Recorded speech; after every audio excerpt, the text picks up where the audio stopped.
Semakin aku mencoba memberanikan diri bahwa hal tersebut hanyalah halusinasi, maka semakin jelas terdengar dan terasa. Hal yang menjadi puncak rasa bersalahku adalah saat aku terbangun dan melihat seorang bayi penuh darah berada di sampingku menangis dengan kencang.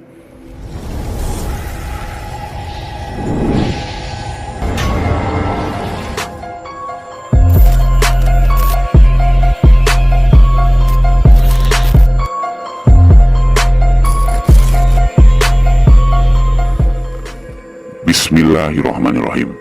Halo, assalamualaikum warahmatullahi wabarakatuh. Salam santun dan salam sejahtera. Jumpa lagi di channel Sigit Nurwanto.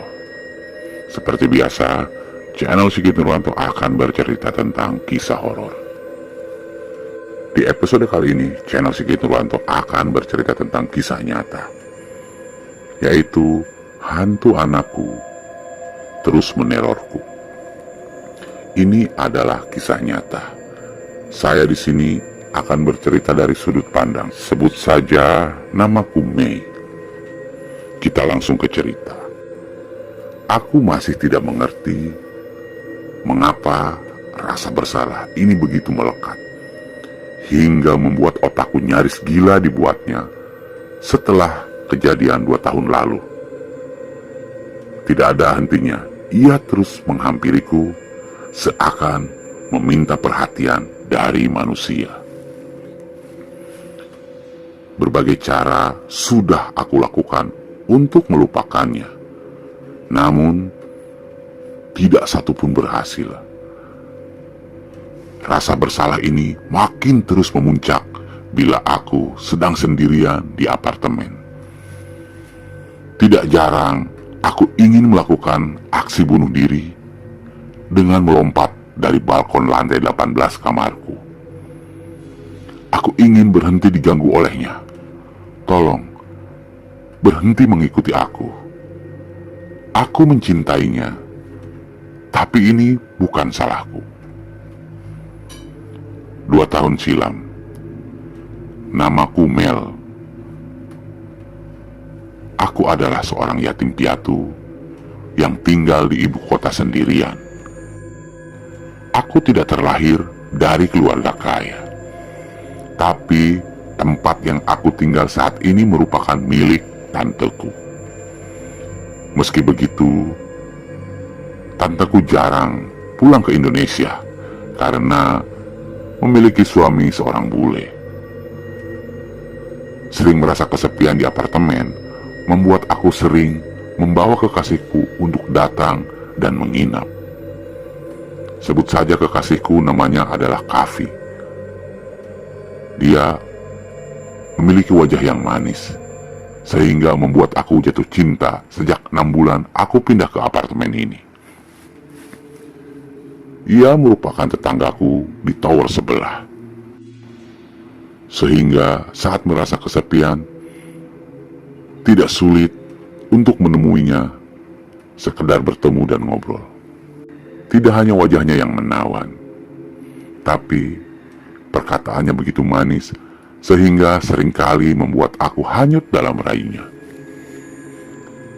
Sepulang kuliah, ia mengundangku untuk datang ke kamarnya. Karena mungkin sudah bosan dengan ruanganku sehingga mencari suasana baru. Aku pun memasuki kamarnya. Seperti kamar pria pada umumnya berandakan dan bercampur aroma alkohol. Mengetahui hal tersebut, aku tidak terlalu terkejut karena memang memahami ia adalah seorang pemabuk berat. Aku pun dibuat mabuk asmara malam itu bersama dengannya. Malam itu berlalu, pagi hari pun menjelang.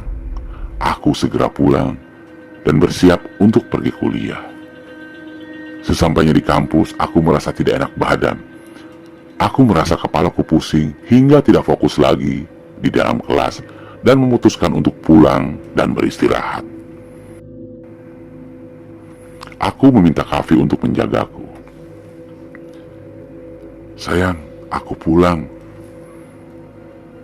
ucap Kavi sambil memasuki pintu kamar studio apartemenku. "Kamu lapar nggak? Aku lagi masak ramen nih.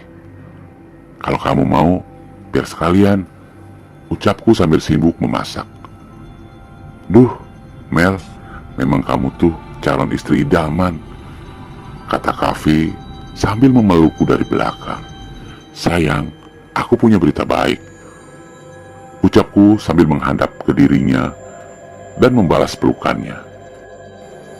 "Apa sih berita baiknya yang lebih baik dari memiliki kamu?" tanya lembut Kavi berbisik di telingaku. "Kamu telah berhasil memiliki anak dari aku," jawabku sambil semakin erat memeluk Kavi. "Hahaha, harapanmu sudah terwujud, Tara," ucapku dengan wajah gembira menunjukkan hasil tes kehamilan. "Apa? Enggak bisa, Mel. Kamu harus gugurkan ini anak." "Aku nggak mau tahu. Kalau enggak, kita putus," ancam Kavi sambil memegang erat tanganku. Mendengar hal tersebut membuat aku habis akal, tidak bisa mengontrol emosiku. Hingga akhirnya aku menusuk Kavi dengan pisau yang ada di sampingku. Luka tusukan tersebut membuat Kavi kehabisan banyak darah, hingga dilarikan ke rumah sakit dekat apartemen kami. Tidak ada lagi yang dapat bertanggung jawab atas diriku. Aku merasa malu harus mengaku senang dengan adanya jabang bayi ini. Aku merasa takut juga bingung, hingga membuat aku akhirnya memutuskan untuk menggugurkan anak ini. Aku pergi ke seorang dukun beranak dan melakukan aborsi. Rasa sakitnya benar-benar tidak bisa dilupakan. Setelah melakukan hal tersebut, aku tidak dapat tenang lagi menjalani hidup. Aku seringkali merasa takut sendirian. Tidak jarang, aku mendengarkan suara tangisan bayi, suara langkah berlari, hingga perutku terasa seperti ada yang menyentuh dengan tangan ukuran kecil. Semakin aku mencoba memberanikan diri bahwa hal tersebut hanyalah halusinasi, maka semakin jelas terdengar dan terasa. Hal yang menjadi puncak rasa bersalahku adalah saat aku terbangun dan melihat seorang bayi penuh darah berada di sampingku menangis dengan kencang. Terkejut sangat aku dibuatnya, membuat aku pergi ke balkon apartemen guna menenangkan diri. Terus merasa bersalah dengan apa yang aku lakukan pada diriku dan calon buah hati, membuat aku takut untuk bertemu dengan orang banyak, tak terkecuali menemui Kavi kembali. Setelah ia sadar dari koma, kami mengakhiri hubungan dan aku menganggap tidak pernah mengenal ia sebelumnya. Dan kami pun berdamai dengan secara kekeluargaan. Anggap saja pertemuan ini hanyalah mimpi dan terbangun hilang kembali. Dari sini kita bisa mengambil hikmah dan pelajaran dari cerita ini. Terima kasih dan Assalamualaikum warahmatullahi wabarakatuh.